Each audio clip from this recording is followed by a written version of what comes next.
How you guys doing today? It's Anthony Gangi, host of Tier Talk, and today I want to discuss my first day on the job. We did an episode a couple of days ago in which I went to Facebook page, asked them what was your first day on the job like, and people responded. And there were a lot of comments that related to the same concern, that when they went onto their post, the officer they were leaving just threw their keys and left this person at that post, the new boot, vulnerable, not knowing what to do, put them right in the sink or swim. And I could relate to that because that happened on my first day, and so could many others.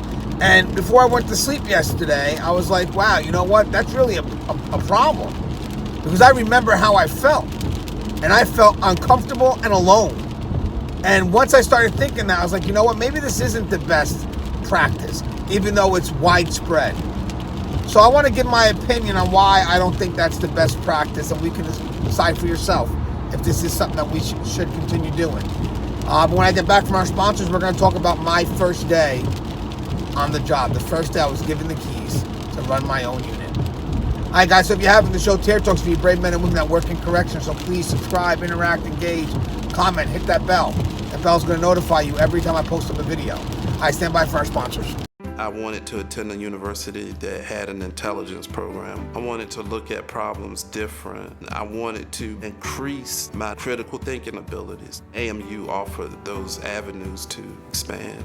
Obtaining your degree as an adult, you're actually paying yourself and investing in yourself. You can't put a dollar on it, it's priceless. It's something that can never be taken away from you. American Military University. Learn from the leader.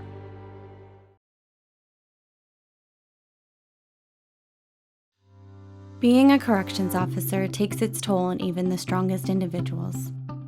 The constant need to perform at the highest level, putting your life at risk in a hostile environment, and the mental scarring of traumatic experiences. 31% of corrections officers show symptoms of PTSD, and 66% of people with PTSD also suffer with a substance abuse problem. The Transformations First Responders program is specially designed to help veterans and officers heal from the grips of addiction and PTSD in a comfortable, supportive, and serene setting. You are not alone. If you have questions about the services we offer, give us a call at 866-762-8454 to get more information on this affordable and life-changing program. Thank you guys for listening to our sponsors. So we're talking about our first day on the job. Mine very similar to many, where I come in to go to relieve an officer, they just give me the keys and they take off. And I remember that moment precisely because of how that moment made me feel. I felt vulnerable, I felt uncomfortable, and I wind up, as the day progressed, feeling alone. And I'll explain that. But I want you to know something. All these feelings were very hard for me to hide. You could see it as I'm trying to scramble, figuring out what is going on, and the inmates can see that.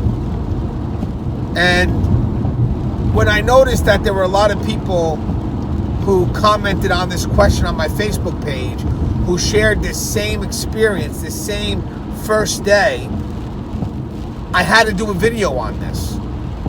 Because if we're feeling uncomfortable, because everyone said it, we were put in a spot where we had to sink or swim, and I'm thinking, working in corrections, what happens if you sink? Do we want you to even get that far? And then I'm thinking, we also want to be like a family. So especially on that first day, we want to show you that we support you and we're here to help you make the right decisions. We shouldn't have that feeling. We should be there to catch people why they're sinking, if that's the case. So in an effort to do this vlog, I want to just showcase why I feel it's not a good idea to do that sink or swim. That here's my keys and I'm going to take off. And I'm building it because of the comments that were just multiple comments on this one concern. And every one of us had the same experience. We felt uncomfortable. And at the very end, we made it through. Well, my concern is, what happened if you didn't? And the problem is the feeling of being alone, not knowing where to go when you have a question. So here I am, I get the keys to a very active unit on a very active shift, first shift. So as soon as you get the keys, besides the running of the unit, my thing is that count. That was the one thing that was stressed in that academy. Don't fuck up that count. Don't mess up that count. And right at the beginning of the shift, you're going to have, this is first shift, you're going to have a lot of inmates that have to be at certain places. You know, whether it's education, medical appointments, work.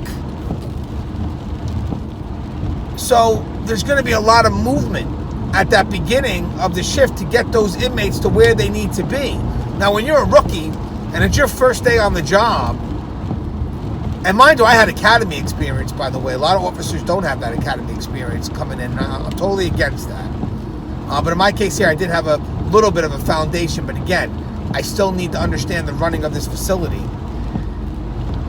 I'm standing in the background watching this unit run on automatic because, again, these inmates are routine. They know every day I got to get up, they got to do this. They are adults. But I'm going to put a stop to that real quick for today because I got to understand what they're doing. So the moment that first inmate tries to get out that door to report to whoever they got to report to, stop. Where are you going? What is it that you got to do? What's your name?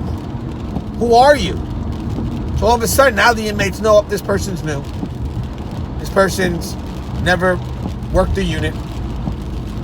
So everything slows down. And now you're trying to figure out a couple of things. Who these inmates are and where can they possibly go. This is different than an officer who works in the facility but may never have worked that unit. At least they know the places these inmates can be at. We don't even know that. That's the scary part. And I'm not going to take an inmate's word at first saying, hey, where are you going? I got to go to the kitchen. I'm on my way out. Well, hold on. I need to confirm that somewhere. Some places, the unit officers have an updated list of who's supposed to go out every morning. But that can change. But I still like that list. Keep that list and keep it updated every day. It's a good reference for us. But still, my first day, I'm trying to understand these locations. So I remember holding back this line of workers because I wanted to know what the jobs were and where they were going. I just wanted to make sure that if someone called me throughout the day and asked me, did I know where this inmate was, I knew where they were. And again, I'm focused on that main count that's going to happen, in which I'm going to have to list which inmates are out and where they're at. And it was funny, one of the advices I got from a supervisor that day was very horrible advice, was to walk down the unit, and if you see a missing bed, don't worry, the other inmates are going to know where that inmate's at. And they do, trust me, when you walk down that wing, they volunteer that information, but I'm not going to go to them to verify a question that I have. It's just, I wasn't trained that way, and I would not recommend that. Even though, again, as soon as you walk down, there's an empty bed. Oh, Gangi, that person's at food service. Okay, well, I'll call food service and confirm. The problem here was when I went to go call the units to confirm where these inmates were, well, person would hang up. You should know where your inmates are and hang up. It's like, I know where they're supposed to be, but I'm not at your location. So I don't know if they're still there. And we did a conversation before about inmate accountability and making sure that the unit officer is always aware of where those inmates are. So like if someone calls food service because the inmate has a medical appointment, food service should send that inmate back to the unit and have the unit officer send that inmate to medical. Because ultimately, that unit officer is the one that needs to know where that inmate is, because that inmate is their responsibility. So I remember the officer just hanging up saying, like, I should know where those inmates are. And it's like, I do know where they're supposed to be. I'm just asking you, can you tell me if they're still there? Doesn't matter, they hung up. So after trying to navigate through this, I go to my field training officer, who's supposed to be my lifeline, and not very receptive. And the reason why I'm saying this is I want to give advice to the rookies out there, but also to the field training officers out there as well. You are that rookie's lifeline. When they call you, you have to be receptive to their concerns. You have to understand what it's like to be in their shoes, not knowing what's going on, how uncomfortable it is for them, but the point is they also feel vulnerable. And if we don't give them the answers, by the way, they're coming to us for those answers, and they're stuck in a situation that's ambiguous that they don't know how to resolve, we're pushing them right to the inmates.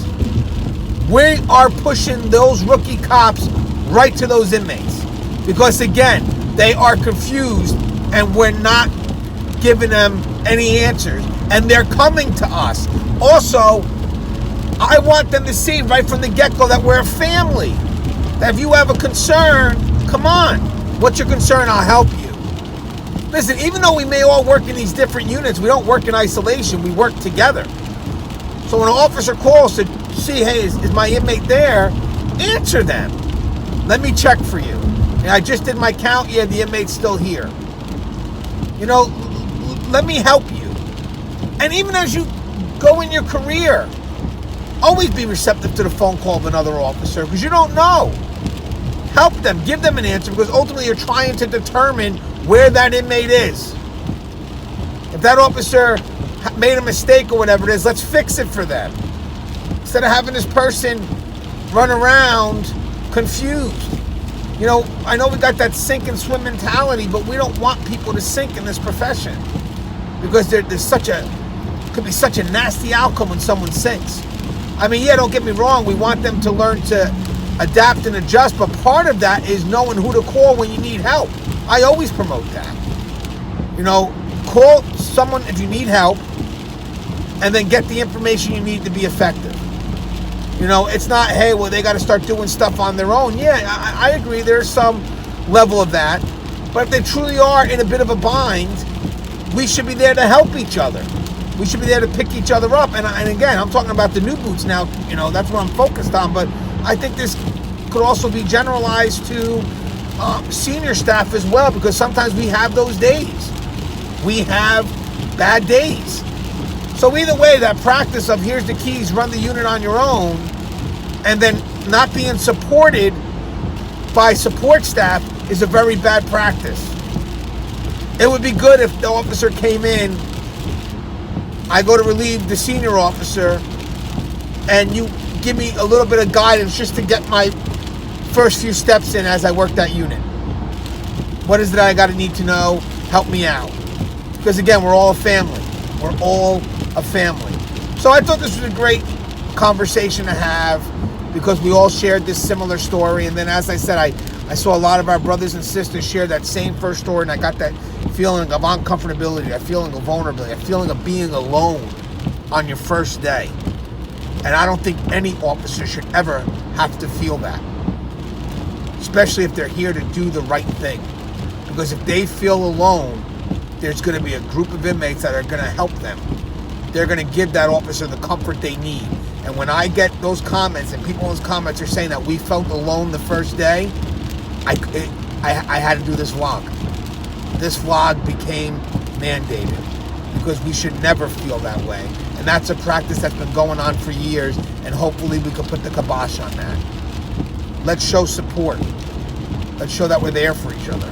As always, guys, the show is Tier Talk. Love you guys. Please stay safe if you haven't. The show's for you brave men and women that work in corrections. So subscribe, interact, engage, comment, hit that bell. That bell's going to notify you every time I post a video. All right, guys, stay safe.